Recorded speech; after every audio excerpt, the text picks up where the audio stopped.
What's up, everyone? Sean Archer here. Hope you're doing well. I'm going to tell you an interesting story. And I'm going to get inside my vehicle here because it's the only quiet place on the planet. There we go.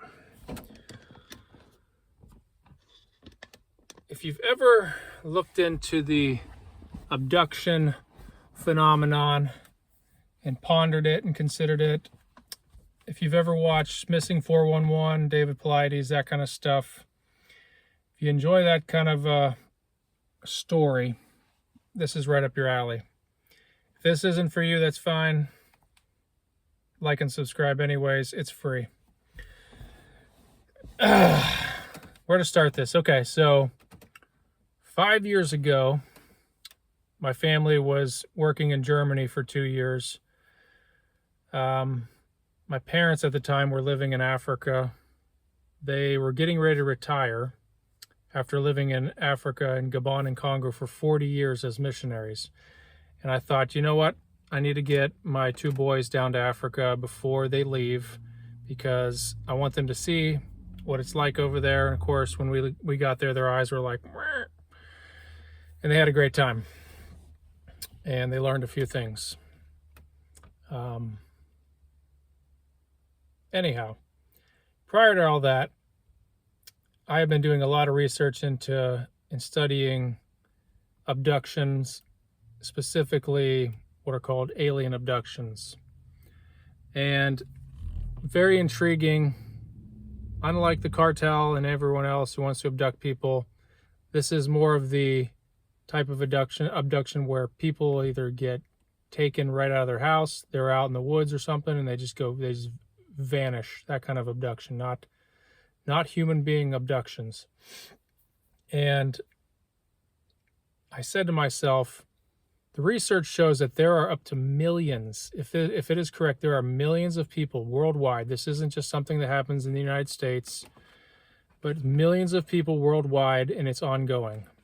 And I said, if that's true, I should be able to find someone that I know or hear a story from someone who knows someone, etc. If this is true, if there's that many people.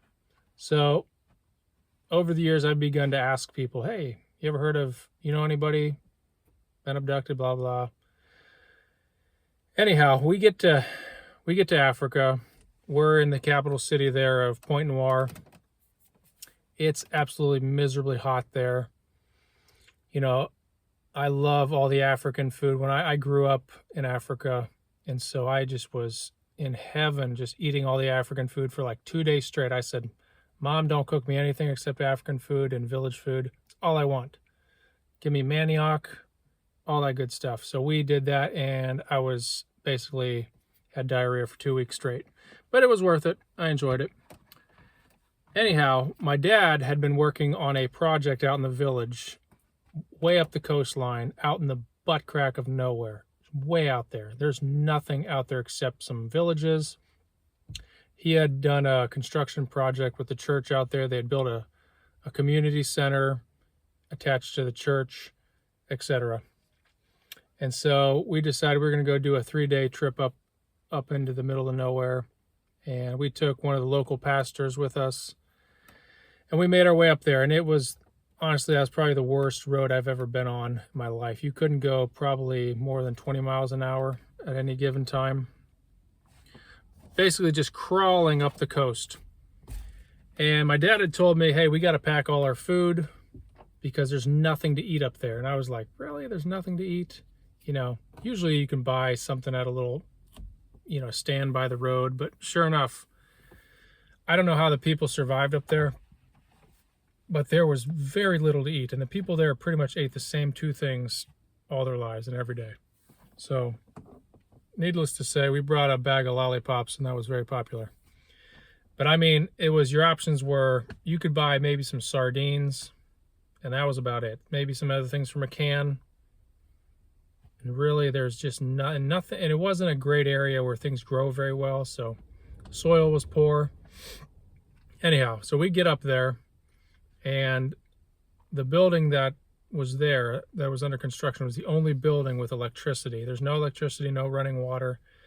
My father had installed a solar system up there that engaged a solar pump, and it lit some light bulbs and things like that. But the rest is just camping, basically. Very rural Africa. If you can imagine, that's what it looks like. So nobody slept that night. It was so miserably hot. The mosquitoes were absolutely terrible. They'd try to pick you up and walk off with you, basically. So no one's sleeping. It was late one night, and myself and one of the pastors, the local pastors, go outside, and stars are out. It's pitch black, but the stars are out. And we struck up a several-hour conversation about biblical stuff, and I was speaking in French, and I hadn't spoken French in many, many years, so my French was pretty bad. You know, it was coming back to me little by little over the course of those 2 weeks. But anyways, we were talking, and we got into all kind of biblical topics, and really enjoyed. You could tell he wasn't used to going into in-depth stuff. Anyways, we talked about angels and demons and all kind of exotic conversations, so to speak. And towards the end of the conversation, I thought, you know what, I'm going to ask him. I'm just going to come out and ask him some weird questions. I thought, you know what, I'm leaving in a few days. If he gives me the weirdest look ever, he'll never see me again. It's not going to matter. I'm a white guy in the middle of Africa. It's already weird enough. So I asked him, I go, hey, have you ever seen anything strange in the skies, or seen any weird craft that didn't make sense to you, something like that? And he's like, no. I said, what about, you ever heard any stories of, like, I don't know, people disappearing, or just, you know, something that's out of the norm that just can't be explained? He's like, no. And then he goes, well, wait a minute. Now that you say that, the next village over, about 2 miles up the road, there was a lady, a middle-aged lady, who went out to her plantation and she vanished. And I said, well, tell me more about the story and explain to me what you mean by that. He goes, well, she took her machete, her water bottle with her, and, you know, some baskets and things, whatever. And she was out there in her plantation, and, you know, not terribly far from the village, maybe a kilometer from the village. And she, you know, she went out with some others, and the others had left, and she was going to make her way out of there as well. And you could clearly see where she was, and all, you know, all her stuff's laying there, but she vanished. She was gone, and nobody could find her. And I said, well, for how long was she gone? He said she was gone for like 10 days. I said, 10 days? I said, okay, well, keep telling me the story. And he goes, well, so she goes missing. You know, the villagers go out, and her family goes out and looks for her. Can't find her. They bring dogs out to try and see if they can track her. Nothing. All her stuff is there. There's no footprints. There's no sign that she ever left this plantation. And as far as we know, we don't think, we can't figure this out. So they brought in professional hunters and trackers. And what I mean, these guys are professional hunters and trackers. Like, these guys can track down a snake in the wilderness. You know what I mean? You just can't get away from these kind of guys, let alone the dogs, things like that. Finally, 3 days later, they bring in the witch doctors, which means it's pretty serious. And they do all their things and all their enchantments and whatever, and try to figure out, and they just kind of throw their hands up and are like, we have no idea. We've got no answers. It appears that she was literally standing right here where all her belongings are, and she just evaporated into the atmosphere. So everybody gave up on it, and just maybe she took off or died or something happened, but they couldn't figure it out. 10 days later, she appears in that same spot in the plantation. And the people go out there and they're like, whoa, like, and they find her, and she seems a little days. She's got this 1,000-yard stare going on. And so he's telling me all this, and I said, well, keep going. Try to tell me some details. He says, well, yeah, she had no idea she was missing. She had no recollection of anything other than she was there and she's still there. And the people said, you've been gone forever, for days. Where have you been? She says, I don't know. I've been right here. What are you talking about? And he said something, and I didn't ask this question, but he said it to me. He said, what was interesting was her clothes were on backwards. And that was a detail he pointed out, and I never asked him that. But that, if you listen to any of these stories from all over the world, from all different walks of life, that is oftentimes what you'll hear is when somebody goes missing, if they're ever found again, if they're ever brought back, sometimes they are, sometimes they're not. Oftentimes there is something like their clothes are on inside out, backwards, something. There's a telltale sign that something had happened that was unusual and that the person themselves didn't necessarily realize right away. So I said, well, can you give me more details? He said, really, that's all I know. I didn't really think much of that story until you brought it up. So I said, well, what do you make of that story? What do you think happened? And he said, well, I have no idea. Nobody's really asked me anything about this. I just happen to remember the story. And I said, well, do you know that this is a story that happens and is told a lot? And he said, no, I never heard that. I said, well, there's a whole history of this going on to people globally. He said, I had no idea.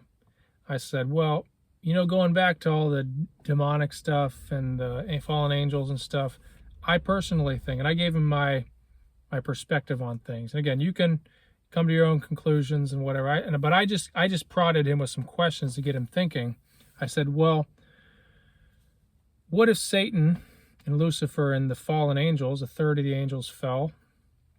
What if they're very advanced beings that get around in very advanced ways, seeing as they predate humans? And what if they are the ones behind this, abducting people and doing things to them? And after all, they're not in alignment with Christ, the Most High God.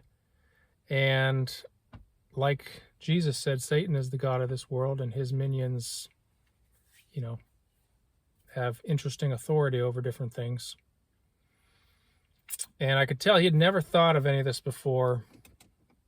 And he got kind of quiet, and he's just like, I never pondered this. He said, I'm going to see if I can get more details on this story sometime. I'm going to kind of keep my ear out for this sort of thing.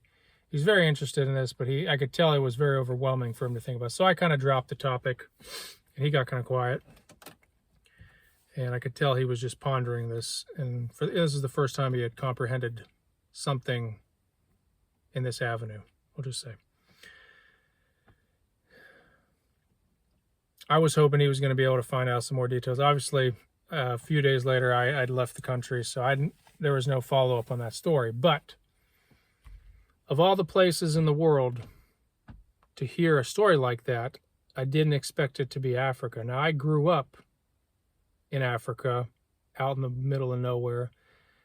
My parents, as missionaries, dealt with stuff, demonic stuff, and I can tell you different stories from my father, things he's seen, just wild stuff.